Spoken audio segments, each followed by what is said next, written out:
अस्सलाम वालेकुम क्लास। अभी हमने करा था कॉग्निटिव बेस्ड लर्निंग थ्योरीज। इसकी नेक्स्ट अप्रोच है हमारे पास expository teaching. Expository teaching is also called meaningful verbal learning. The goal of this type of teaching या this type of method is not based on discovery pattern. इसमें ज़रूरी नहीं है कि बच्चा खुद डिस्कवरी करे और ख़ुद सीखे। इसका बेसिक गोल ये है कि जो भी लर्निंग बच्चा करे वो इंटीग्रेट हो बच्चे की कॉग्निशन के अंदर, बच्चे के दिमाग में बहुत अच्छी तरीके से बच्चे को समझ आ जाए इन अ मीनिंगफुल वे। मतलब ये है कि इसका तरीक़ेकार डिफरेंट हो सकता है कि अगर बहुत छोटे बच्चे को ये पढ़ा रहे हैं what is a bird can fly, a bird can have a beak, a bird can have wings.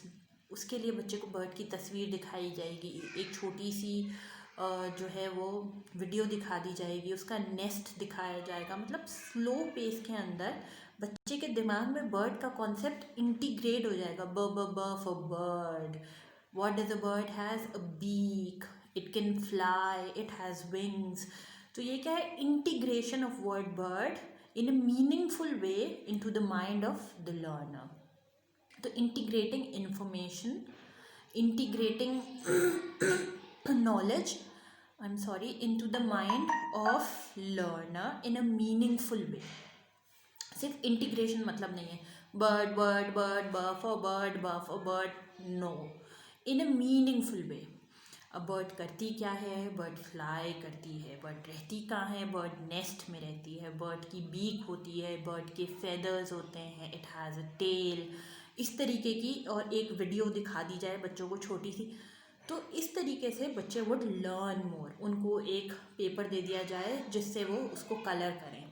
ये है हमारी एक्सपोजिटरी टीचिंग का मेथड। अब नीचे उन्होंने बोला कि एडवांस्ड लेवल के उन्हें ऑर्गेनाइजर्स प्रोवाइड किए जाएं। तो I would attach a video along in my description box, kindly do watch it. वो बहुत अच्छी एक एग्जांपल है, वो मेरी वीडियो नहीं है, I also found it from YouTube, but उससे आपका कॉन्सेप्ट बहुत अच्छा क्लियर होगा। अकॉर्डिंग टू दैट प्रोफेसर, उन्होंने ये कहा कि हम बच्चों को इस तरीके के ऑर्गेनाइजर्स और पोर्टफोलियोज़ बच्चों को हम प्रिंटेबल पहले से दे देते हैं।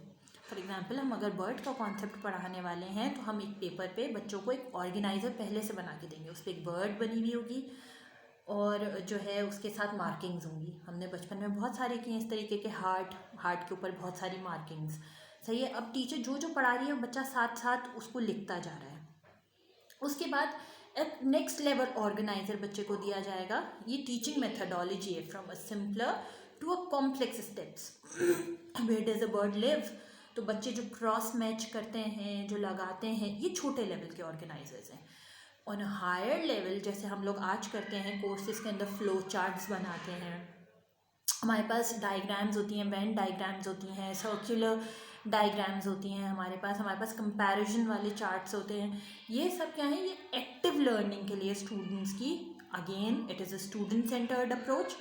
तो हम इस तरीके के ऑर्गेनाइजर्स यूज़ करते हैं। इससे क्या होता है, active learning plus meaningful learning plus life long learning. हम विजुअली आंखें बंद करके भी हम सोच सकते हैं एक ऑर्गेनाइज़र को।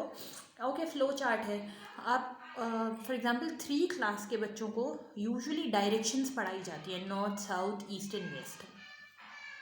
मैप पे नेविगेशन करने के लिए उन्हें नीचे एक छोटी सी की दे दी जाती है और उन्हें बोला जाता है आपका school is on the right hand, you move along your right hand, you take U turn, फिर बच्चे यू टर्न लेंगे, and now go along to the left side of your page, फिर you go down and now you arrive at your school. ये क्या है, एक chart है, flow chart की तरह से है। पूरी डायरेक्शंस दे दी जाती हैं आपको। Again it is guided instructions, आपको पूरे गाइडलाइन दी जाती है। एक दफ़ा टीचर आपको मॉडल करके पूरा समझाएगी। Next you are provided with the organisers.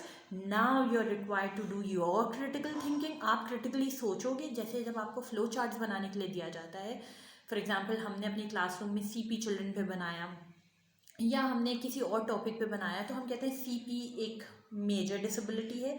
CP के 3 मेजर पार्ट्स हैं, सही है, 3 मेजर कैटेगरीज हैं। उनके अंदर फर्दर जो है कुछ मोटर कॉर्टेक्स से रिलेटेड है, कुछ सेरेब्रम से रिलेटेड है, कुछ मिक्स है। तो वो हम फ्लो चार्ट बनाते हैं, सही है। कुछ स्पाइनल कॉर्ड इंजरीज हैं या मेजर डिसेबिलिटी है, उसमें से बहुत सारी डिसेबिलिटीज़ निकल रही हैं, उसके अंदर फर्दर मोर हम किस तरीके से डिवाइड करते हैं।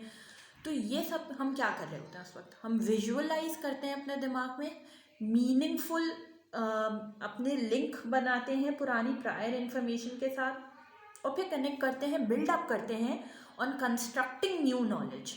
तो हमारा aim in cognitive learning theory is to construct knowledge, either it be discovery based or either it be learning or integrating new knowledge in a meaningful way.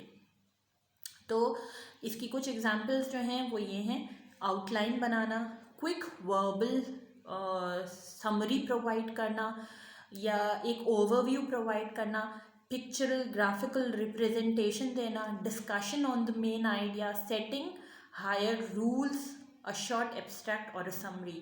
It can be in any form. और ये कहाँ कहाँ use में आ सकता है? Obviously from a very lower level to the middle schools to the higher grades. It's useful for everyone, and we have been practicing graphical representations all over our university classes, especially during Ma'am Shaista's classes. So unfamiliar और difficult topics इससे क्या होता है, simpler break down हो जाते हैं। जब चीज़ें ग्राफिकल रिप्रेजेंटेशन में ब्रेक डाउन हो जाती हैं, जैसे हम वर्ड के अंदर अगर हम फ्लो चार्ट्स वगैरह बनाएं तो हम ब्रेक डाउन करते हैं, तो हमें लिंक भी बहुत अच्छे से और क्लियर तरीके से समझ में आ जाता है।